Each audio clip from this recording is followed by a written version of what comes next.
Hello दोस्तों, कैसे हैं आप लोग? देखिए आज का जो हम लोग का टॉपिक है अल्फ्रेड रेडक्लिफ ब्राउन।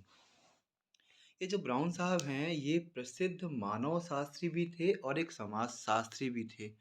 कहने का तात्पर्य ये है कि इन दोनों क्षेत्रों में इन्होंने बहुत बेहतर योगदान किया है। जैसे हम लोग जो और भी समाजशास्त्री को पढ़ा है, उसमें किसी ने संरचना के बारे में बोला है, किसी ने कार्यात्मकता फंक्शन के बारे में बोला है। इन्होंने दोनों के बारे में बहुत अच्छे से बेहतर तरीके से एक्सप्लेन किया हुआ है। ये संरचनात्मक और कार्यात्मकता के प्रमुख समर्थक माने जाते हैं। इनके विचार और लेखन में समाज विज्ञान और मानव विज्ञान में जो इनके विचार थे ना, इनके विचार हैं और लेखन है, हर जगह आप क्या देखेंगे समाज विज्ञान और मानव विज्ञान में समाज से जुड़े हुए गतिविधि और मानव से जुड़ी हुई गतिविधि, इन दोनों पर इन्होंने बहुत बेहतर तरीके से रिसर्च किया है।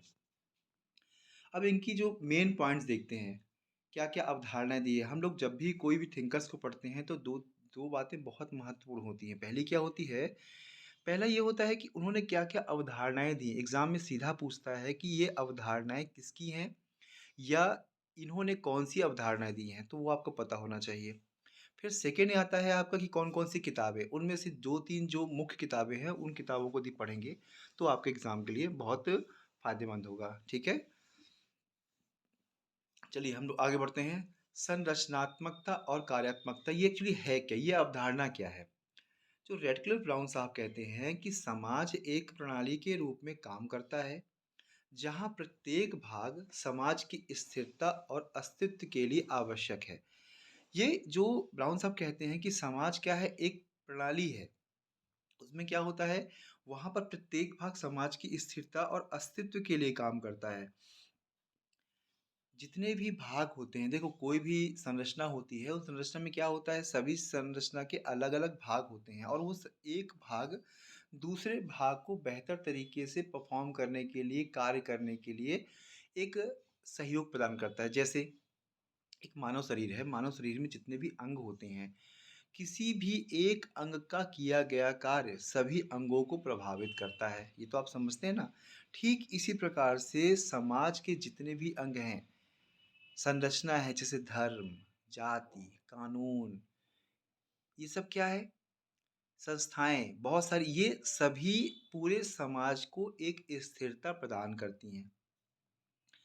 उन्होंने समाज के विभिन्न संस्थानों जैसे देखिए परिवार, धर्म, अर्थव्यवस्था को एक दूसरे से जुड़े हुए अंगों के रूप में देखा है, जो समाज के संतुलन को बनाए रखते हैं। उनका ध्यान समाज की संरचनाओं और उनके कार्यों पर था। देखिए संरचना ठीक है, बहुत सी अलग-अलग पार्ट हो सकते हैं, लेकिन उन पार्ट को जब वो आपस में एक-दूसरे के लिए कार्य करेंगे और एक-दूसरे के लिए कार्य करेंगे, तो वह कार्यात्मकता कहलाती है। अर्थात वो अध्ययन करते हैं कि समाज की संरचनाएँ कैसे कार्य करती हैं और समाज को कैसे बनाए रखती हैं।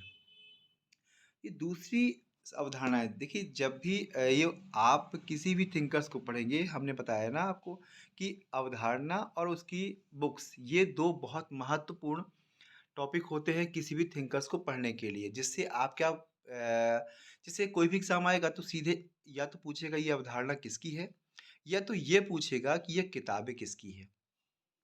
करीब-करीब इसी से घूमते-फिरते क्वेश्चन आपको देखने को मिलेंगे। चाहे आपका टीजीटी का एग्ज़ाम हो, चाहे आपका सेट का एग्ज़ाम हो या कोई भी जो जिसमें समाजशास्त्र एक अहम विषय के रूप में हो, वहाँ ऐसे क्वेश्चन आपको देखने को मिलेंगे। फिर देखिए इन्होंने एक सामाजिक संरचना का भी अवधारणा दिया है। उन्होंने बताया है कि सामाजिक संरचना को एक स्थिर ढांचा माना है, जिसमें व्यक्ति विभिन्न भूमिकाओं में कार्य करता है। इन भूमिकाओं का समाज की संरचना को बनाए रखने में योगदान है। क्या कहते हैं ये? सामाजिक संरचना को एक स्थिर ढांचा माना है।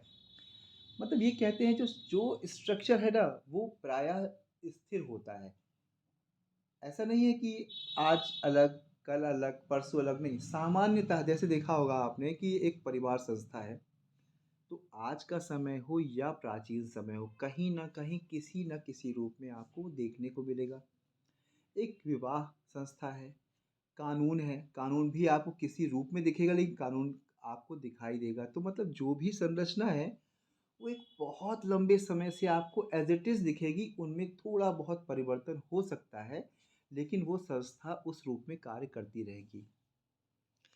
सामाजिक संरचना वह नेटवर्क है जो लोगों को एक समाज में जोड़कर रखता है।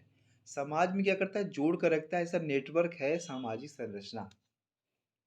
2 हो गए, अब तीसरे में आते हैं हम लोग, अनुष्ठान और सामाजिक एकता। ये क्या होता है?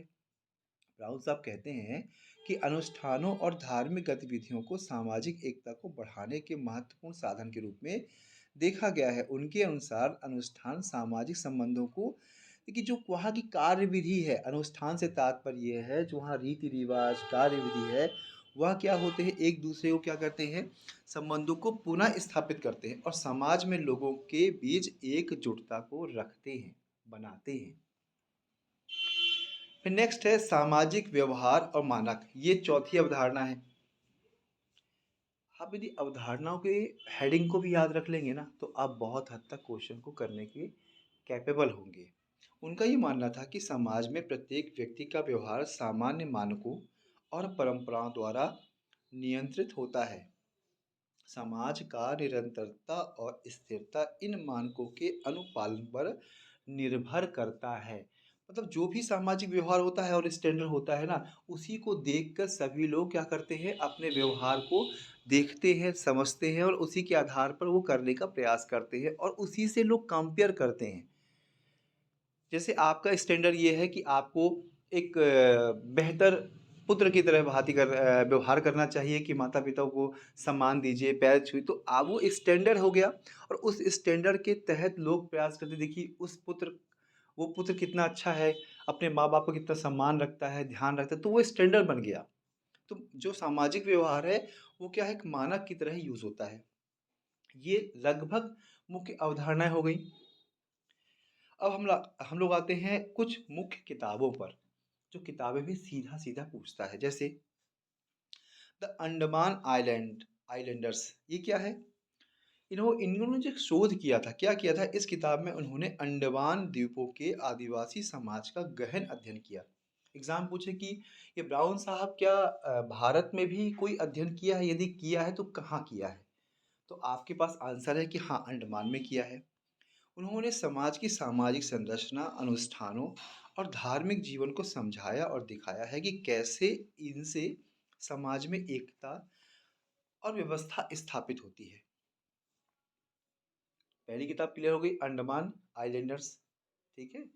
सेकेंड वाली हम है structure and function in primitive society. ये भी बहुत महत्वपूर्ण किताब है। यह रेडक्लिफ ब्राउन की सबसे प्रसिद्ध किताबों में से एक है, जिसमें उन्होंने समाजशास्त्र और मानव विज्ञान के क्षेत्र में संरचनात्मक कार्यात्मकता का सिद्धांत विस्तृत रूप से समझाया है। इस किताब में उन्होंने समझाया कि कैसे समाज के विभिन्न संस्थान मिलकर समाज के स्थायित्व में योगदान करते हैं। मतलब जितने भी समाज के अलग अलग पार्ट है ना, वो पूरे स्ट्रक्चर को बेहतर स्थायित्व प्रदान करते हैं, वो ही काम करते हैं। तो उसके बारे में इन्होंने इस स्ट्रक्चर और फंक्शन के बारे में बताया है। ये सेकेंड किताब हो गई ना। थर्ड है African system of kinship and marriages. मतलब अफ्रीकन, वहाँ वहाँ भी इन्होंने रिसर्च किया और वहाँ भी उनके जो विवाह होते हैं, विवाह स्थायी कैसे होते हैं या उनका सिस्टम कैसा होता है, नातीदारी कैसी होती, इस पर उन्होंने शोध किया। इसमें क्या कहा उन्होंने, इन्होंने अफ्रीकी समाज में पारिवारिक संरचना और विवाह के रूपों का अध्ययन किया। उन्होंने पारिवारिक व्यवस्था को सामाजिक संरचना के रूप के एक महत्वपूर्ण हिस्से के रूप में देखा। उन्होंने क्या देखा, उन्होंने देखा जो सामाजिक संरचना होती है वो एक समाज का बहुत महत्वपूर्ण भाग है और उसमें क्या मेन है, पारिवारिक व्यवस्था। मतलब परिवार को इन्होंने एक बहुत महत्वपूर्ण माना है और वहाँ की नातेदारी बहुत तो महत्वपूर्ण मानी है। और ये विवाह को भी बहुत, मतलब एक परिवार से संबंधित एक परिवार ही होता है जहाँ पर आप नातेदारी को समझते हैं, विवाह को समझते हैं। तो ये सभी को इन्होंने ये माना है कि सामाजिक संरचना के लिए ये महत्वपूर्ण है। नेक्स्ट है आपका मैथड्स इन सोशल एंथ्रोपोलॉजी। देखो ये मानव विज्ञानी थे, इसलिए इन्होंने ये किताब भी लिखी है। इस किताब में क्या कहा है कि अनुसंधान पद्धतियों पर आधारित है ये किताब। इसमें ब्राउन साहब ने सामाजिक संरचनाओं और उनकी कार्य प्रणाली को समझने के लिए एक सैद्धांतिक ढांचा प्रस्तुत किया है। एक स्ट्रक्चर उन्होंने बताया है कि कैसे हम समाज के मानव विज्ञान को समझ सकते हैं। तो 4 किताबें आपने करीब-करीब पढ़ी, इनको आप याद कर लेंगे और कुछ अवधारणाएँ तो आप ब्राउन के बारे में एक बेहतर तरीके से समझ विकसित करेंगे और अपने जो भी एग्ज़ाम होगा, एग्ज़ाम में लगभग सभी क्वेश्चन को सॉल्व करने की स्थिति में होंगे। अब निष्कर्ष तो क्या-क्या निष्कर्ष में आएगा? अल्फ्रेड रेडक्लिफ ब्राउन ने समाज को एक कार्यात्मक इकाई उन्होंने एक फ़ंक्शन इकाई माना है, किसको माना है? समाज को, जिसमें प्रत्येक भाग का अपना महत्व होता है। मैं हर एक भाग, जैसे हमने स्टार्ट में बताया था कि शरीर का हर एक अंग सभी अंगों के लिए कार्य करता है। आँखें देखकर चलती हैं तो वो सभी अंगों का बचाव करती है। क्या खाते हैं? तो वो आँखें नहीं खा रही हैं, लेकिन वो मुँह में खाना है, पेट में जाना है, पाचन क्रिया करनी है। ये सब क्या वो कहलाएगा? ये सब कहलाएगा आपका क्या है? एक कार्यात्मक फ़ंक्शन कहलाएगा। प्रत्येक भाग का अपना महत्व होता है। उनकी संरचनात्मक कार्यात्मकता और सामाजिक संरचना के विचार समाजशास्त्र और मानव विज्ञान के अध्ययन में बहुत महत्वपूर्ण हैं। ये जो ब्राउन साहब की ज़्यादा नहीं, आपको 6 से 8 बातें याद कर लेंगे, कुछ अवधारणाएँ हैं और किताबें हैं, बस इसमें आपको एक कॉन्सेप्ट बहुत अच्छे से क्लियर हो जाएगा कि वो क्या कहते हैं और क्या कहना चाह रहे हैं। इनसे जो भी क्वेश्चन आएगा, आप बेहतर तरीके से कर लेंगे। ठीक है? Okay, thank you very much.